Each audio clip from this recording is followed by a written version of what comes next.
Assalamualaikum warahmatullahi wabarakatuh. Salam sejahtera untuk kita sekalian, kepada saudaraku rakyat Indonesia dimanapun berada, terkhusus saudaraku PLT Ketum PSI Mas Giring. Belakangan ini saya mendengar juga membaca di beberapa pemberitaan online khususnya terkait statement dari PLT Ketum Giring, ya, saya kira ini juga merupakan statement resmi dari Partai Solidaritas Indonesia sekaitan rencana pelaksanaan kegiatan Formula E di Jakarta.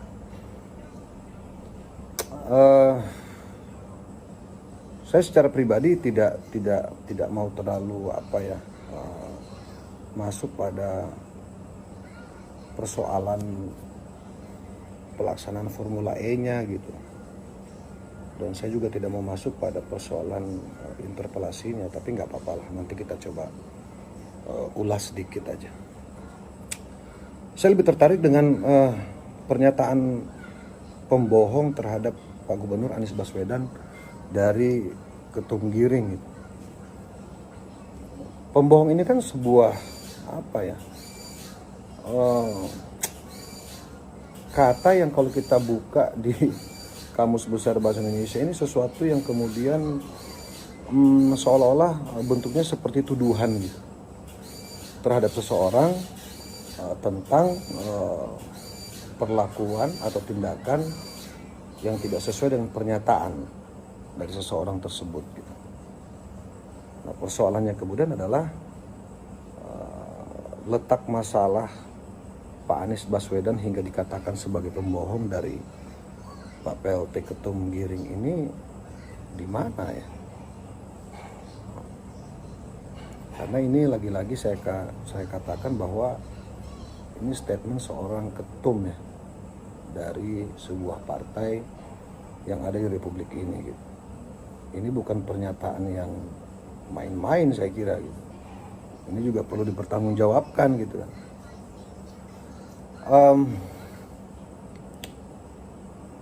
Kalau kita masuk pada tataran fungsi daripada pemerintah,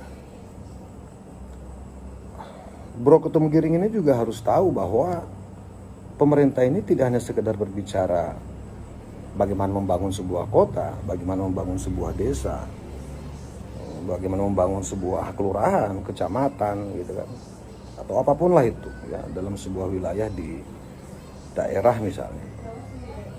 Tapi pemerintah juga berbicara bagaimana membangun sumber daya manusia.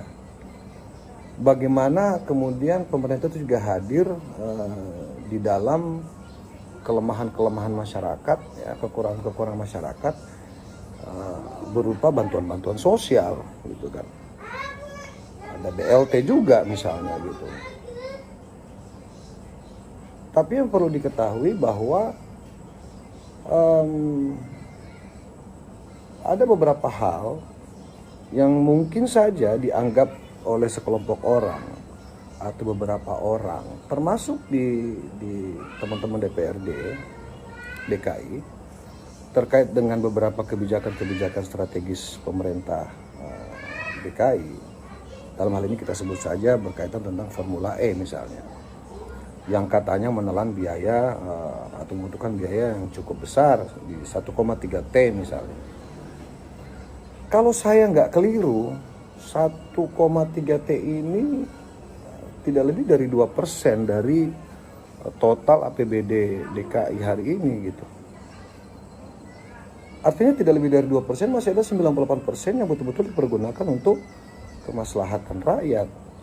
Baik itu membangun fisiknya, baik itu membangun sumber dayanya, baik itu pelaksanaan kegiatan bansosnya dan lain sebagainya.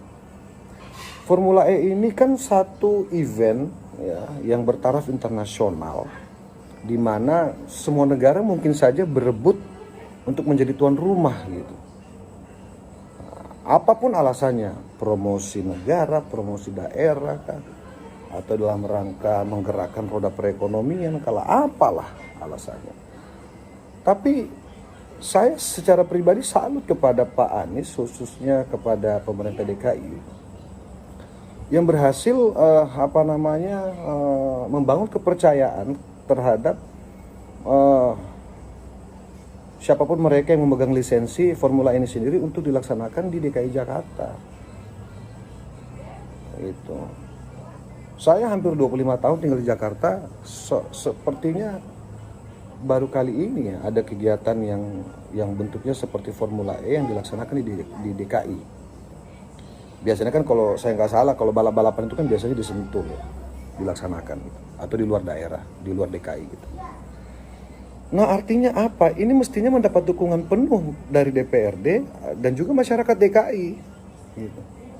Karena membangun kepercayaan dunia terhadap suatu negara itu tidak mudah, tidak gampang. Apakah perlu biaya yang besar? Jelas, pasti butuh biaya yang besar gitu. Saya sempat juga baca katanya, mudah-mudahan saya tidak keliru ya, mohon maaf gitu. Ini juga akan membawa dampak ekonomi yang luar biasa terhadap masyarakat DKI Jakarta khususnya yang bergerak di di UMKM misalnya gitu. Ya kan, termasuk pendapatan retribusi kita nanti misalnya dari sisi transportasi dan lain sebagainya gitu. Saya kira ini sangat positif ya, yang mestinya disambut baik oleh DPRD DKI. Dan yang kedua, dari yang saya baca, formula ini sudah dibahas dari 2019 ya, melalui KUPA PPAS, ya, kebijakan umum perubahan anggaran plafon prioritas anggaran sementara.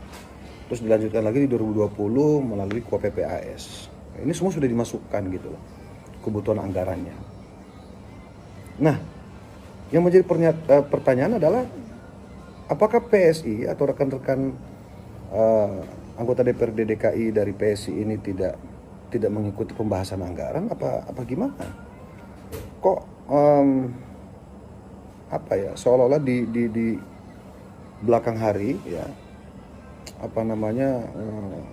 ini dianggap sebagai sesuatu yang menghambur-hamburkan uang rakyat, dianggap sebagai kebijakan yang tidak pro rakyat, seolah-olah pemerintah DKI tidak empati terhadap rakyat gitu.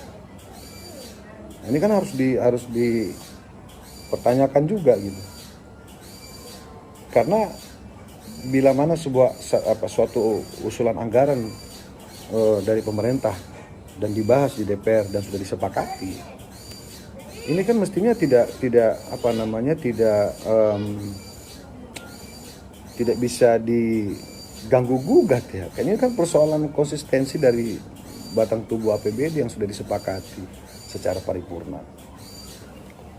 Nah olehnya itu Mas Giring semestinya lebih arif gitu, kalau ingin memberikan semacam katakanlah kritik atau masukan misalnya terhadap Pak Anies gitu.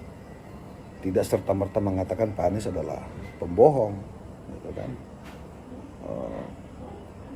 Pun kalau kemudian memang Pak Anies ini dianggap pembohong oleh teman-teman PSI, saya kira ada cara yang lebih elegan, lebih beretika, gitu kan, dibanding harus menyampaikan dengan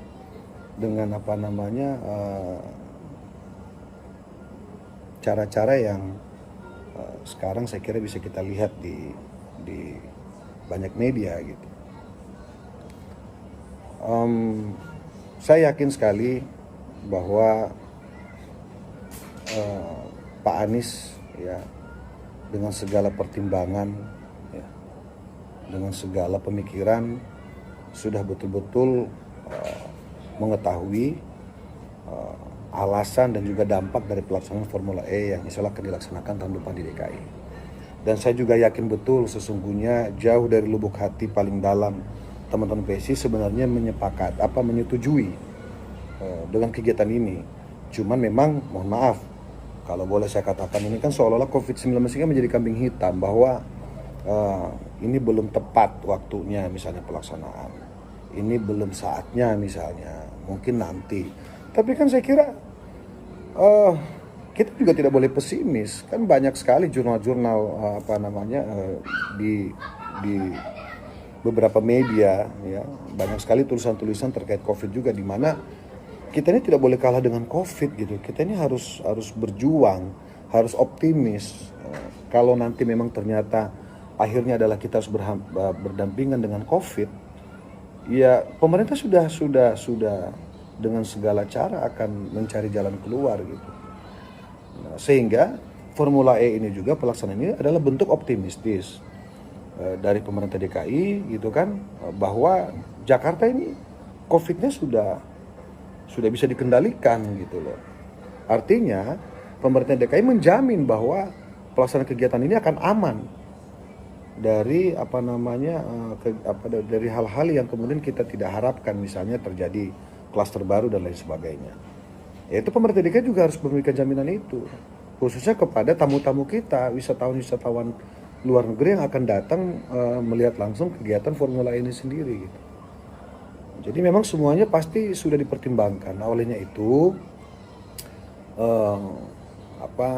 kalau boleh memberikan saran gitu, hari ini setiap kita warga negara, khususnya warga DKI, sekaitan dengan Formula E ini sendiri, kita harus betul-betul membangun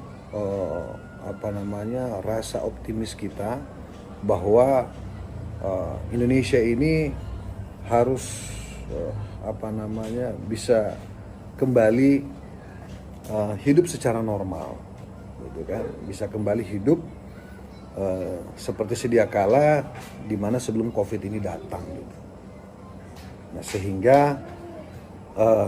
strategi-strategi dari pemerintah khususnya DKI tentang pelaksanaan kegiatan ini, Formula ini adalah bentuk optimistis daripada kita semua, agar supaya kepercayaan publik, kepercayaan dunia terhadap Indonesia yang hari ini dianggap mampu ya berprestasi dalam rangka mengendalikan COVID ini kan luar biasa gitu. Nah, olehnya itu semoga teman-teman PSI gitu, dan juga pemerintah DKI dan juga teman-teman DPRD DKI bisa bersatu padu, bisa duduk rembuk untuk membahas kira-kira bagaimana pola pengamanan dari pelaksanaan ini sendiri, termasuk dari COVID-19. Jadi sekali lagi saya mohon maaf kepada Ketum Giring, ini tidak bermaksud untuk menggurui, tidak bermaksud untuk seolah-olah saya lebih tahu. Ini hanya pendapat saya pribadi saja, semoga bisa bermanfaat bagi kita semua gitu loh. Dan kepada Pak Anies Baswedan, teruslah bekerja, teruslah bergerak. Indonesia butuh pemimpin yang berani. Pemimpin yang berani mengambil peran, pemimpin yang berani mengambil tempat dalam rangka memberikan rasa aman, rasa nyaman, dan juga rasa sayang kepada warganya. Saya Sigit Purnomo Said, SAP, Ketua DPP PAN, dan juga Ketua DPP PAN Provinsi Sulawesi Tengah, mengucapkan salam hormat untuk kita semua. Wassalamualaikum warahmatullahi wabarakatuh. Merdeka Perkasa. Syukran.